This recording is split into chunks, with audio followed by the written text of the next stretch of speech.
पौराणिक कथा के अनुसार एक बार प्रभु श्री राम ने अपनी एक अंगूठी महल के फर्श में आई एक दरार में डाल दी और हनुमान जी को उसको बाहर निकालने का आदेश दिया। हनुमान जी ने श्री राम की आज्ञा का पालन करते हुए तुरंत लघु रूप धारण किया और दरार में अंगूठी को खोजने के लिए प्रवेश कर गए। जैसे ही हनुमान जी ने उस दरार के अंदर प्रवेश किया, तब उनको पता चला कि यह कोई सामान्य दरार नहीं बल्कि एक विशाल सुरंग है। हनुमान जी उस सुरंग में जाकर नागों के राजा वासुकी से मिले। राजा वासुकी हनुमान जी को नागलोक के मध्य क्षेत्र में ले गए और वहां पर अंगूठियों से भरा एक विशाल पहाड़ दिखाते हुए बोले कि यहाँ आपको आपकी अंगूठी मिल जाएगी। अंगूठियों के उस पर्वत को देखकर हनुमान जी परेशान हो गए और सोचने लगे कि इस विशाल पहाड़ में से श्री राम की अंगूठी खोजना तो भूसे के ढेर से सुई खोजने के समान है। लेकिन जैसे ही बजरंगबली ने पहली अंगूठी उठाई तो वह श्री राम की ही थी।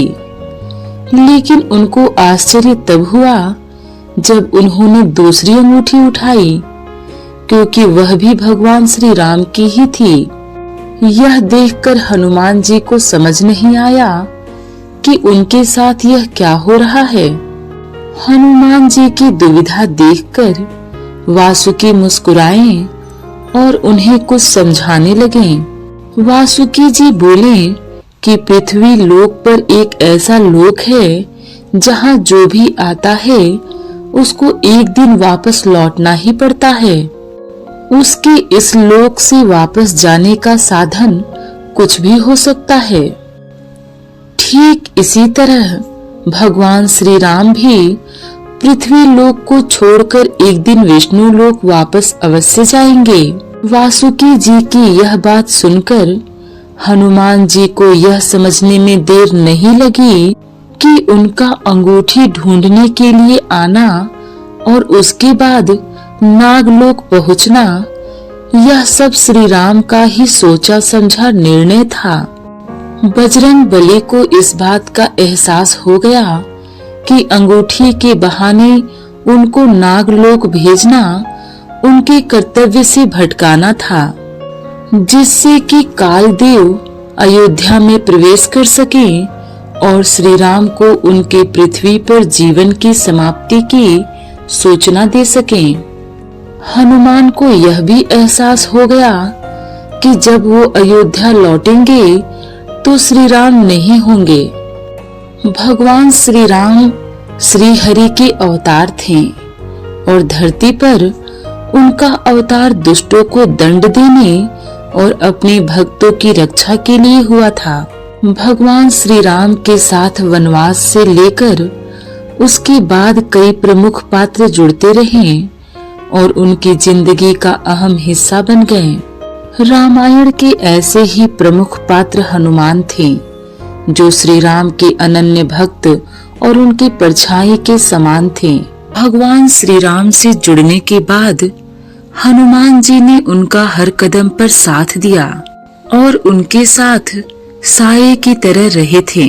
बजरंगबली को यदि इस बात का जरा भी एहसास हो जाता कि कालदेव विष्णु लोक से श्री राम को लेने के लिए अयोध्या आने वाले हैं, तो वह उनको अयोध्या की सीमा में आने ही नहीं देते, क्योंकि श्री राम और देवी सीता की रक्षा का जिम्मा उन्होंने संभाल रखा था। किंतु श्री राम को कालदेव के अयोध्या आने की जानकारी थी, इसीलिए उन्होंने हनुमान जी को मुख्य द्वार से दूर रखने का एक तरीका निकाला था। धार्मिक ग्रंथों में इस बात का वर्णन मिलता है कि जब त्रेता युग का अंत हुआ तो श्री राम जी के साथ पूरी अयोध्या ने उनके साथ जल समाधि ले ली थी, परंतु केवल हनुमान जी ऐसे थे जिन्हें उनके प्रभु श्री राम की ये आज्ञा हुई थी कि वो दुनिया की रक्षा के लिए सदैव वास करेंगे। ऐसा कहा जाता है कि आज भी बजरंगबली अपने व अपने प्रभु राम के भक्तों की रक्षा के लिए पृथ्वी पर विचरते हैं। शास्त्रों में इन्हें कलयुग का सबसे ज्यादा जागृत देवता भी कहा जाता है। ऐसी मान्यता है कि कलयुग में जो भी हनुमान जी की पूरी श्रद्धा से पूजा अर्चना करता है, उसकी संकट वो खुद आकर दूर करते हैं। तो वहीं ये भी कहा जाता है कि इस ब्रह्मांड में ईश्वर के बाद अगर कोई एक शक्ति है तो वह है हनुमान जी, जिनके समक्ष किसी भी प्रकार की मायावी शक्ति ठहर नहीं सकती। कहा जाता है कि श्री राम ने हनुमान जी को अमरता का वरदान दिया था। शास्त्रों में वर्णित एक प्रसंग के अनुसार लंका विजय कर अयोध्या लौटने पर जब श्री राम उन्हें युद्ध में सहायता देने वाले विभीषण, सुग्रीव, अंगद आदि को कृतज्ञता स्वरूप उपहार देते हैं, तो हनुमान जी श्री राम से याचना करते हैं कि हे वीर श्री राम, इस पृथ्वी पर जब तक राम कथा प्रचलित रहे तब तक निसंदेह मेरे प्राण इस शरीर में बसे रहें। जिसके बाद श्री राम उन्हें आशीर्वाद देते हैं और कहते हैं कि हे कपिश्रेष्ठ, ऐसा ही होगा, इसमें संदेह नहीं है। संसार में मेरी कथा जब तक प्रचलित रहेगी तब तक तुम्हारी कीर्ति अमिट रहेगी और तुम्हारे शरीर में प्राण रहेंगे।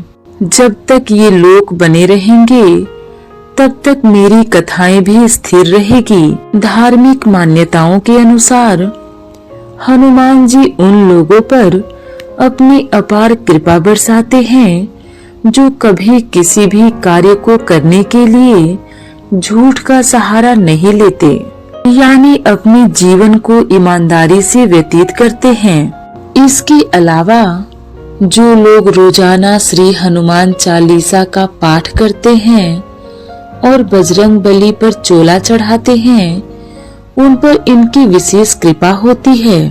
जो जातक मंगलवार के प्रातः साफ कपड़े पहनकर हनुमान जी की मूर्ति को स्नान करवाता है तो उसे भी शुभ फलों की प्राप्ति होती है।